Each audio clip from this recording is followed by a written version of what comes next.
رہنے والا ایک شخص بڑا نیک تھا اور بڑا سخی بھی تھا. اس کے پاس ایک خوبصورت باغ تھا. اس شخص کا ایک فارمولہ یہ تھا کہ باغ کے جتنے بھی پھل خود بخود زمین پر گرتے تھے یہ فقیروں کو کہتا یہ سارے تمہارے اٹھا لو.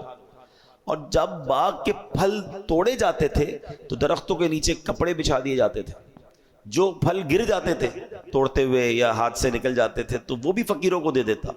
جو خالص اس کا اپنا حصہ بنتا آخر میں سلیکٹ کر کے جو اپنا مال نکلتا اس کا بھی 10واں حصہ فقیروں کو دیتا تھا.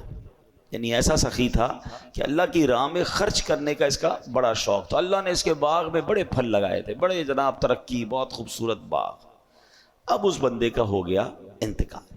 ٹھیک ہے, جب انتقال ہوا تو اس کے 3 بیٹے تھے. بیٹے تھے کنجوس, باپ تھا سخی, بیٹے تھے کنجوس. تو اب انہوں نے سوچا ہمارے والد اکیلے اتنی سخاوت کر لیا کرتے تھے, فقیروں کو اتنا مال دینے کے بعد بھی ان کا مال بچ جاتا تھا, مگر اب تو ہم 3 ہیں نا, 3 فیملیز ہیں, ہمارے بچے ہیں, ہماری بیویاں ہیں, ہمیں تو اور مال کی ضرورت ہے نا. اب اگر ہم بھی اسی طرح سخاوت کریں گے تو پھر ہمارے لیے تو کچھ بھی نہیں بچے گا. تو بہتر یہ کہ ہم اب سخاوت نہ کریں. اب ایک رات جب پتہ چلا کہ باغ کے پھل پک گئے, ریڈی ہیں, اچھا فقیروں کو بھی پتہ چل جاتا تھا کہ بھئی اب باغ کے پھل اتریں گے تو صاحب مال بانٹے گا, تو وہ بھی جمگٹا لگا کے پہنچ جاتے تھے.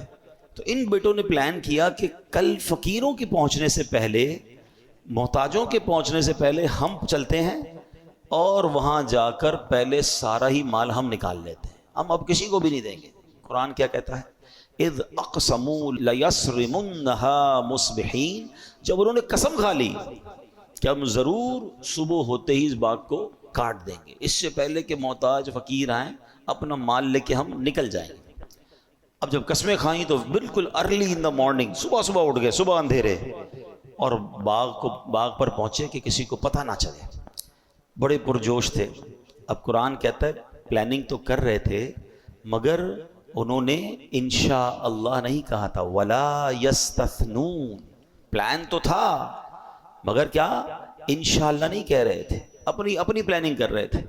کنجوسی تو اللہ کو پسند نہیں ہے, سخاوت اسے پسند ہے نا. کنجوسوں کو تو ذلت ملتی ہے.